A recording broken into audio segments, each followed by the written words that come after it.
hearts break, laugh it all off in your face. What would you do?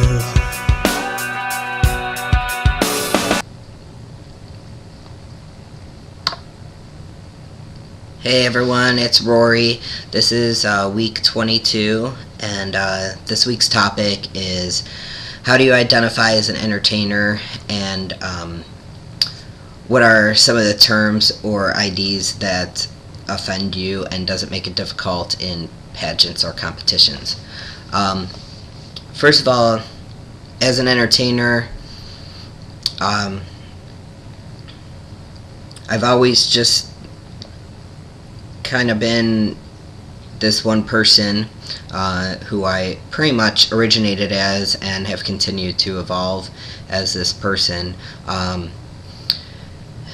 Just like someone, the whole reason I do drag king and got into it in the first place is because, well, A, I could dress up like a boy, and not that I didn't do that anyway, but with facial hair and everything, and binding and packing, but because I like to entertain people, and I've always wanted to be, either like stand-up comic or rock star or just some kind of, actor or something on stage, and that's the whole reason why I do it. It's not for winning titles or money or anything like that, because anyone who drag kings knows that there's really no money in it, but I do it for the sheer fun and pleasure that it gives me, and also another aspect of what type of performances I do are usually kind of emo songs, or songs that I can really relate to, or just really get into on stage and convey that sense of emotion across to the audience, which does make it difficult on certain nights, certain venues to perform, because that's really not what the club scene, like if you're performing at a Saturday night at Bounce, that's really not what they're looking for.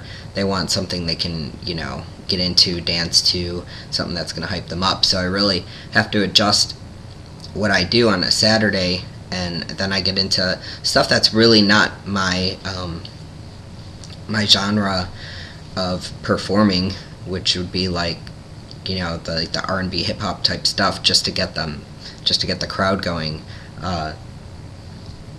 and also because we're not allowed to do ballads on Saturdays.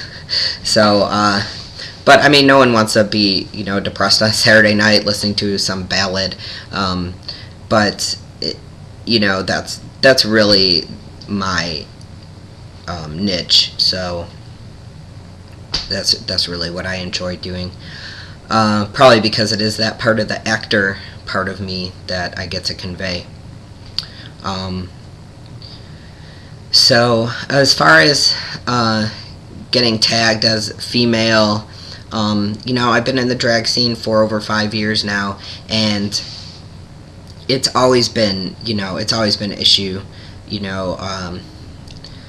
I'll introduce myself to somebody, and they're like, "Oh, aren't you one of the drag kings?" And then they'll turn to their friend and be like, "Hey, she's one of the drag kings." Like, well, just because I'm a drag king doesn't automatically make me a female, which is a big misconception, because I am trans, and I started off not realizing that at first, and 5 years later, there's a big change, but people know me from back when and just assume, oh, you must be in drag right now. And no, that's not the case. I'm in drag all day, every day. That's how I live as a man. So it does get confusing, and I'll say this, that I've never been called out on stage as a female by another drag king. it's always been drag queens. And I don't have anything against drag queens. I don't know if it's ignorance, I don't know if it's uneducation, or they're not educated enough. I don't know if they're in this thing where everyone's a girl. Not sure what it is, but I have been called out. I have been called her and she by drag queens before, and my motto is, if it's dressed like a boy, you need to call it a boy, and if it's dressed like a girl, you call it a girl. I would never bring on a drag queen and then say, please welcome to the stage Miss So-and-so. He is, I would never do that. People would just be like, I think the crowd would be like, what? Why did he just call that drag queen a he? That would be totally, inappropriate. Whereas I could be on stage and drag queen announce me as a girl and no one would give two shits. So I think there's a huge double standard when it comes to drag, and I think it's all about education. I don't think anyone does it on purpose. Well, not everyone, but most. I don't think they do it on purpose. I think it's, they're just not educated about it. As far as pageants go, and I've seen it done in a lot of pageants, which is very disrespectful.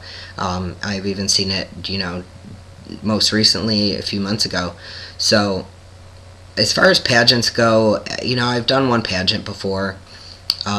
It's really not for me. I'm not into competition. I don't do this for crowns or money. Like I said, I do it because it's fun for me.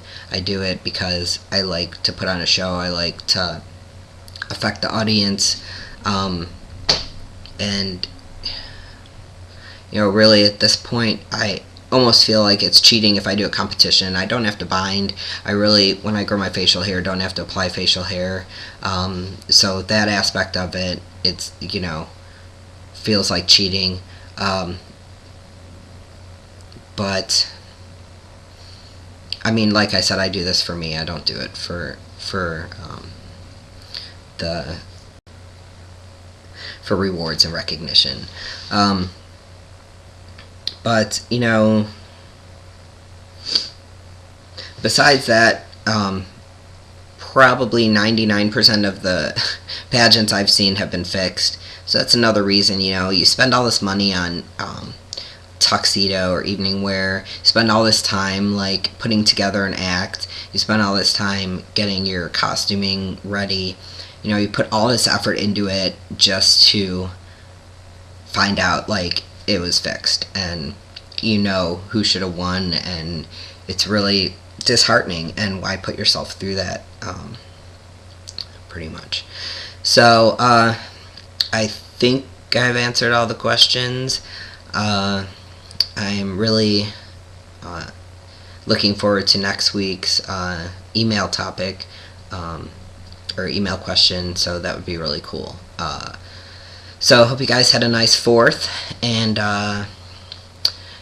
thanks to all the servicemen and women who keep our country safe. And so anyways, this is Rory signing out on Monday, July 5th, and peace.